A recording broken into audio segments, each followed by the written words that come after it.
Friends, मैं गुलाब सिंह हमारे अपने YouTube चैनल ओजे क्लासेज में आपका फिर से हार्दिक स्वागत करता हूं।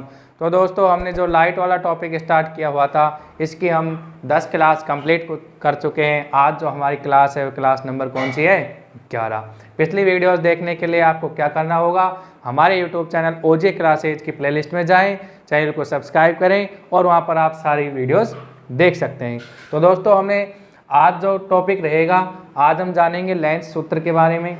जैसा कि मैंने आपको दर्पण सूत्र में बताया था, ऐसे ही लेंस का सूत्र का फॉर्मूला क्या होता है। उसके बाद हम जानेंगे लेंस की क्षमता। तो ये 2-3 पॉइंट्स रह गए थे। इसके बाद में हमारा लाइट वाला टॉपिक 11 क्लास में दोस्तों कंप्लीट हो जाएगा। और मैं उम्मीद करता हूं कि जो मैंने लाइट में आपको दिया है वो एकदम सटीक है और आप इसको पढ़ लेंगे तो आप जो भी जनरल साइंस जहाँ पे आएगी उसमें फिजिक्स में जो लाइट वाला टॉपिक है उसमें आप कहीं पर भी नहीं अटकोगे। तो प्यारे साथियों, देखिएगा, आज जो हम जानेंगे सबसे पहले लेंस सूत्र,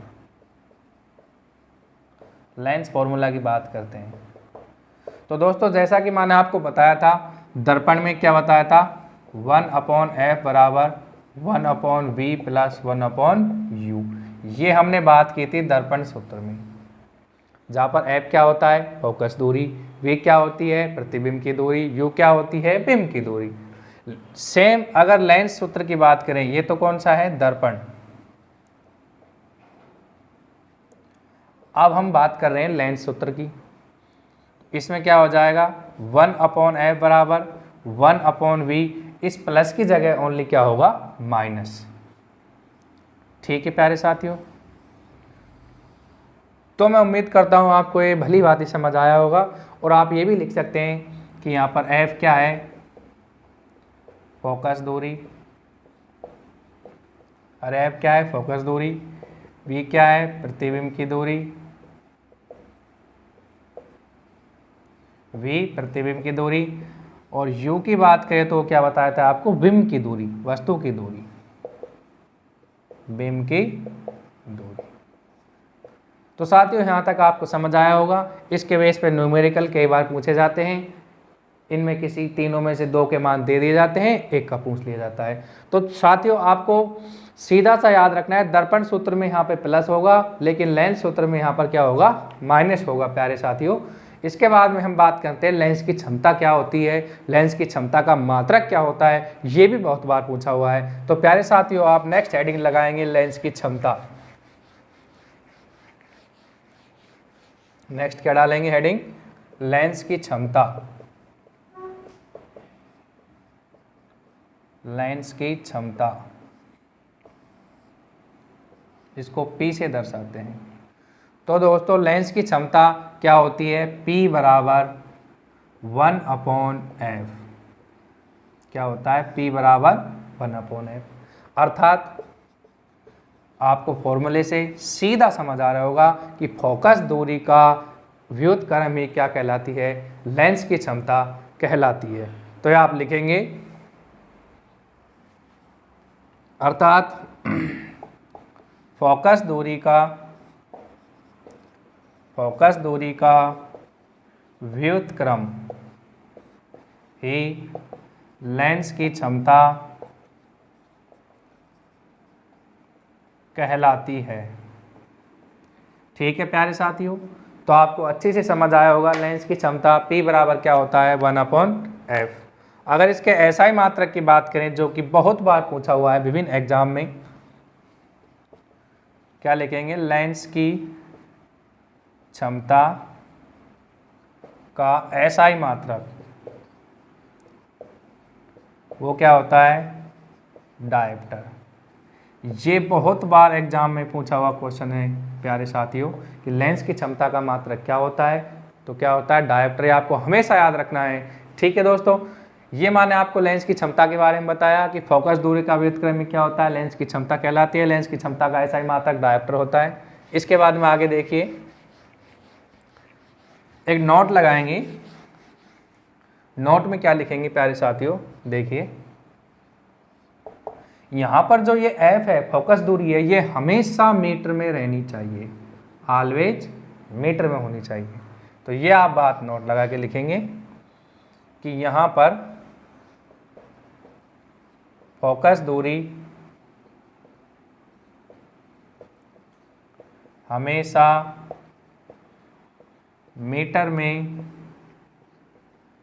होती है, हमेशा मीटर में होती है। तो दोस्तों आपने देखा होगा जो धूप के चश्मे होते हैं, धूप के चश्मों की जो क्षमता होती है वो 0 डायोप्टर होती है। धूप के चश्मों की क्षमता लेंस की कितनी होती है? 0 डायोप्टर। इसके विपरीत अगर बात करें, उत्तल लेंस की जो फोकस दूरी होती है वो हमेशा पॉजिटिव होती है, लेकिन अवतल लेंस की फोकस दूरी नेगेटिव होती है प्यारे साथियों। ये भी बहुत बार पूछा हुआ है, तो ये आप इम्पोर्टेंट लगा के लिखेंगे। क्या लिखेंगे? कि उत्तल लेंस की फोकस दूरी पॉजिटिव होती है, लेकिन अवतल लेंस की नेगेटिव होती है। उत्तल लेंस की फोकस दूरी पॉजिटिव, सेम अपोजिट अवतल लेंस की फोकस दूरी नेगेटिव होती है। और धूप के चश्मे की कितनी बताइए? 0 डायोप्टर होती है क्षमता। ठीक है प्यारे साथियों, तो ये हमने जाना लेंस की क्षमता के बारे में, लेंस सूत्र के बारे में। इसके बाद में बात को आगे बढ़ाते हैं। आगे आप हेडिंग डालेंगे प्रकाश विद्युत प्रभाव क्या होता है।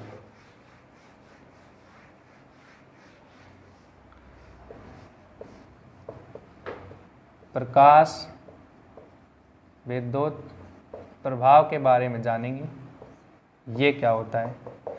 तो प्यारे साथियों, किसी भी वस्तु, मान लीजिए ये कोई वस्तु है, किसी वस्तु के पृष्ठ पर, इसके पृष्ठ पर विशिष्ट आवर्ती या फिर उससे अधिक आवृत्ति का जब प्रकाश हम डालेंगे तो इसके पृष्ठ से इलेक्ट्रॉनों का उत्सर्जन होता है। ये क्या कहलाता है? प्रकाश विद्युत प्रभाव।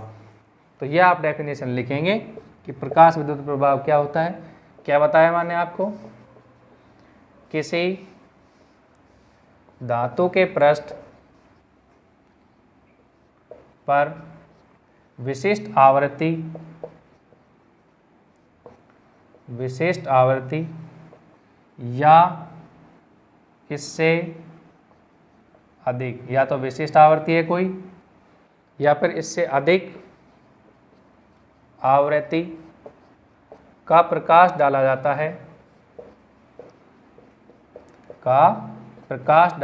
है, तो धातु के पृष्ठ से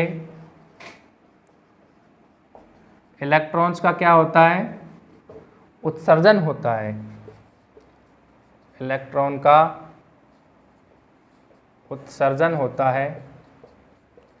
इसे ही प्रकाश विद्युत प्रभाव कहते हैं। इसे ही प्रकाश विद्युत प्रभाव कहा जाता है। तो प्यारे साथियों, हमने प्रकाश विद्युत प्रभाव की एक परिभाषा को देखा कि किसी धातु के पृष्ठ पर विशिष्ट आवृत्ति हो या इससे अधिक आवृत्ति का जब हम प्रकाश डालते हैं तो उस धातु के पृष्ठ से इलेक्ट्रॉनों का क्या होता है? उत्सर्जन। ये घटना ही क्या कहलाती है? प्रकाश विद्युत प्रभाव कहलाती है। इसके बाद में हमारे पास दो चीज़ें बनती हैं, एक तो व्यतिकरण और एक विवर्तन।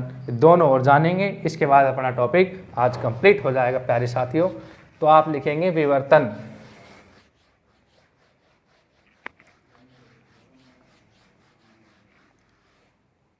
क्या लिखेंगे? नेक्स्ट हेडिंग, विवर्तन क्या होता है। ठीक है, तो दोस्तों विवर्तन में क्या होता है कि प्रकाश की किरणों का किसी अवरोधक के किनारे से मुड़कर, प्रकाश की किरणों का किसी अवरोधक के किनारे से मुड़कर सीधी दिशा में चले जाना ही क्या कहलाता है? विवर्तन कहलाता है। अगर इसके एग्जाम्पल की बात करें तो प्यारे साथियों, एग्जाम्पल क्या होता है विवर्तन का? जो हमारी परछाई होती है ये धुंधली या अस्पष्ट दिखाई देती है, किसके कारण? विवर्तन के कारण। तो प्यारे साथियों, सबसे पहले आप डेफिनेशन लिखेंगे कि प्रकाश की किरणों का, क्या लिखेंगे? प्रकाश की किरणों का अवरोधक के किनारे से मुड़कर अवरोधक के किनारे से मुड़कर सीधी दिशा में चला जाना, सीधी दिशा में चलना, ये क्या कहलाता है? विवर्तन कहलाता है।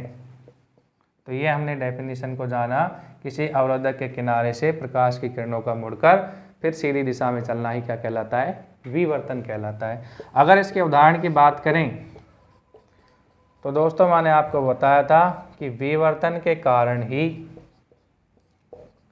परछाई अस्पष्ट या धुंधली दिखाई देती है।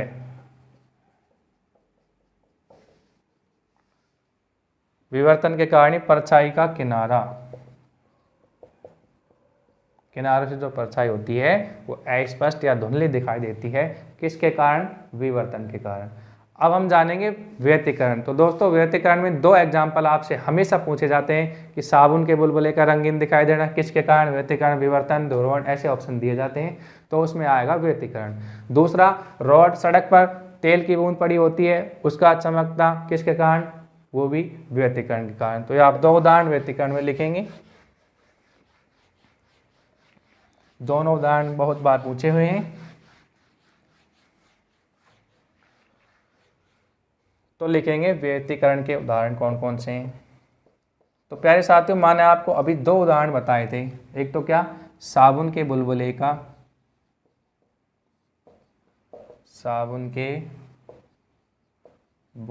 का रंगीन दिखाई देना किसके कारण? व्यतिकरण के कारण। दूसरा क्या बताया था? सड़क पर पड़ी तेल की बूंद का रंगीन चमकदार दिखाई देना किसके कारण? ये भी व्यतिकरण के कारण। तो प्यारे साथियों, इस तरह से हमने लाइट को 11 क्लास में कंप्लीट कर लिया है। अगर आपको पिछली वीडियो देखनी है तो उसके लिए हमारे यूट्यूब चैनल ओजे क्लासेस को सब्सक्राइब करें, प्लेलिस्ट में जाएं जहां पर आपको मैथ और साइंस की दो प्लेलिस्ट मिलेंगी। उसमें आप साइंस की प्लेलिस्ट में जो आज तक साइंस के टॉपिक पढ़ाए हैं वो आपको मिल जाएंगे। ठीक है प्यारे साथियों, तो उम्मीद करता हूँ आपको क्लास अच्छे से समझ आई होगी, ये टॉपिक अच्छे से समझ आया होगा। कल एक नए टॉपिक के साथ मिलते हैं, तब तक अपना ख्याल रखिए और अपनी पढ़ाई में कंटिन्यू जारी रखिए। ठीक है प्यारे साथियों, जय हिंद, जय भारत।